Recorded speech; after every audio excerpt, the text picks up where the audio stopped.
муомилоти ғайриқонунии маводи нашавар ва моддаҳои психотропӣ яке аз хатарҳои гуногун паҳлу ва гуногун ҷанба буда. Тамоми паҳлуҳои ин мушкилот, ҳаҷм ва оқибати он бешубҳа барои саломатии аҳлии ҷомеа хатарзо мебошад. Новобаста аз ин ҳастанд шахсоне ки аз мақсадҳои нопоки худ даст намекашанд ва кӯшиш менамоянд бо ҳар роҳу восита нияти худро барои паҳн намудани маводҳои нашавар амалӣ намоянд. чунин ҳолат дар моҳи июл ва августи соли равон аз ҷониби кормандони агентии назороти маводи нашавари назди президенти ҷумҳурии Тоҷикистон пешгирӣ карда шуда. гурӯҳи ҷиноятие ки ба хариду фурӯш ва интиқоли ғайриқонунии маводи нашавар машғул буданд муайян ва дастгир гардиданд. зимни баргузории чорабиниҳои оперативии ҷустуҷӯӣ кормандони агентии шаҳрванди ҷумҳурии Тоҷикистон Қурбонов Диловар Соҳибҷонович ва шаҳрванди яке аз кишварҳои Осиёи Марказӣ Абдуллоев Умедҷон Шавкатовичро дастгир карда аз онҳо 6 килограмму 50 грамм моддаи психотропии метамфетамин ва 4 килограмм маводи нашавари нави ҳашиш дарёфт ва мусодира намуданд. тафтишот муайян намуд ки номбурдагон бо маслиҳати пешакӣ бо Абдувализода Фирӯз шаҳрванди ҷумҳурии Тоҷикистон ва як шаҳрванди Афғонистон шахсияташ ба тафтишот номаълум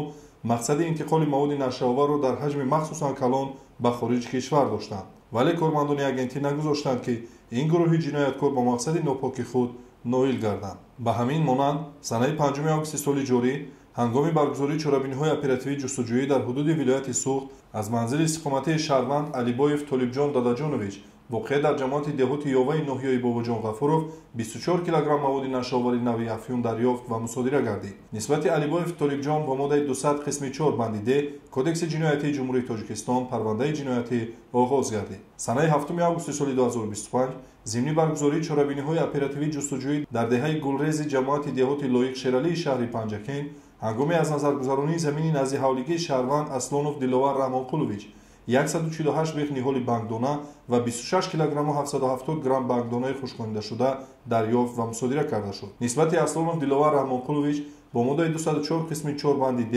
кодекси ҷиноятии ҷумҳурии Тоҷикистон парвандаи ҷиноятӣ оғоз гардида мавриди тафтиши пешакӣ қарор дорад. инчунин санаи 1 августи соли 2025 кормандони агентӣ ҳангоми баргузории чорабиниҳои оперативии ҷустуҷӯӣ дар ҳудуди ноҳияи Синои шаҳри Душанбе шаҳрванд Назаров Алиҷон Каромиддиновичро бо гумони даст доштан дар муомилоти ғайриқонунии маводи нашавар дастгир намуданд. ҳангоми кофтикои шахсӣ аз номбурдаи 135 грамм воситаи нашадори нави афюн, зиёда аз 8 грамм моддаи психотропии метамфетамин, 8 грамм бангдона ва 2 адад тарозуи электроникӣ барои вазнкашии миқдори маводи нашавар истифода мешуданд ёфта мусодира намуданд. муайян карда шуд ки Назаров Алиҷон Каромиддинович ин маводҳоро аз шаҳрвандон Халифаев Наврӯз Абдуназарович ва Тоиров Одилҷон Муродович бо мақсади ба соҳибияти каси дигар додан ба даст овардааст. дар идомаи чорабиниҳои оперативии ҷустуҷӯӣ дар ҳудуди шаҳри Душанбе шаҳрванд Тоиров Одилҷон дастгир гардида аз номбурда зиёда аз 1 килограмм маводи нашавар дарёфт ва мусодира карда шуд. зимни аз назаргузаронии манзили истиқоматии Тоиров аз пинҳонгоҳи махсус омода карда шуда дар дохили зарфи пластикӣ 16 адад бастаҳои скотчпеч бо бӯи махсус дошта дарёфт ва мусодира карда шуд.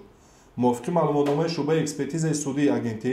маводҳои мусодира гардида маводи нашавари нави афюн буда дар маҷмӯъ аз ин гурӯҳи ҷиноятӣ 16 килограмм маводи нашавар мусодира гардид. амалиёти дигари кормандони агентӣ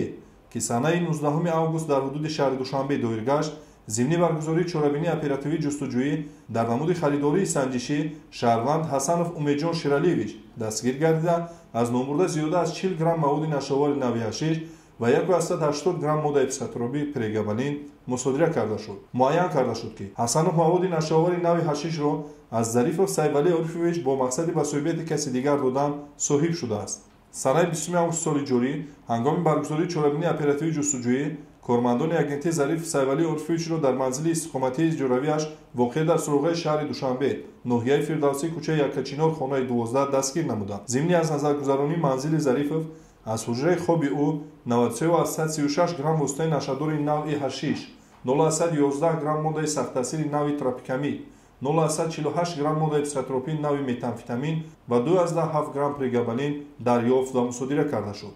ҳамчунин 22 адад зарфчаҳои пластмассии ҳар кадомаш дорои як миқдор маҳлули обии шаффоф ва 1 адад камвалютаи дорои 9 адад ғилофакҳои силиндршакли рангаш сурху сафеди дорои маводи хокамонанди рангаш сафеди бӯи махсус дошта,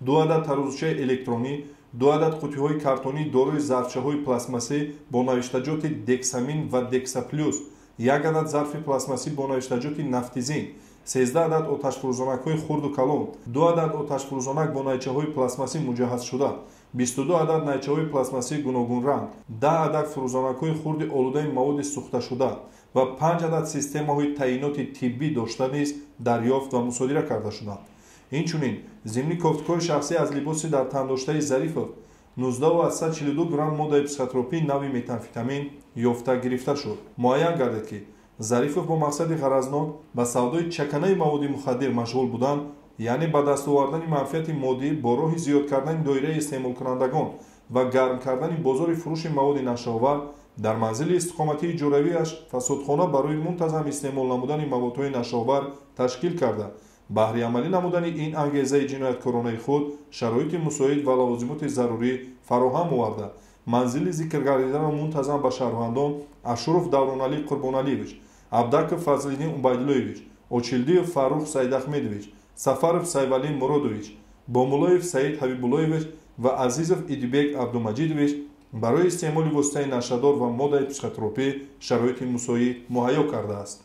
Вобаста ба ин нисбати Ҳасанов Умедҷон Шералиевич бо моддаи 200 қисми 1 Кодекси ҷиноятии Ҷумҳурии Тоҷикистон ва Зарифов Сайвалӣ Орифович бо моддаҳои 200 қисми 2 ва 205 қисми 1 Кодекси ҷиноятии Ҷумҳурии Тоҷикистон парвандаи ҷиноятӣ оғоз гардида тафтишот идома дорад. 26 августи соли 2025 аз ҷониби кормандони Агентии назорати маводи нашаовари назди Президенти Ҷумҳурии Тоҷикистон зимни гузарондани чорабиниҳои оперативии ҷустуҷӯӣ дар ҳудуди шаҳри Душанбе шаҳрванди Ҷумҳурии Тоҷикистон Ибодов Ёқубҷон Нарзуллоевич соли таваллудаш 21 сентябри соли 1982 иstiqomatkунандаи шаҳри Душанбе ноҳияи Сино кӯчаи Алишер Навоӣ ҳуҷраи 15 ки ба фурӯши чаканаи маводҳои мухаддир ва моддаи психотропӣ машғул буд дастгир гардида, зимни аз назаргузаронии манзили зисти ӯ воқеъ дар суроғаи болозикр 45,98 грамм ҳашиш, 0,72 грамм афюн, 0,21 грамм моддаи психотропии нави метамфетамин ёфта гирифта шуд. Нафарони номбурда аз оқибати зиёновари муомилоти ғайриқонунии маводи нашаовар,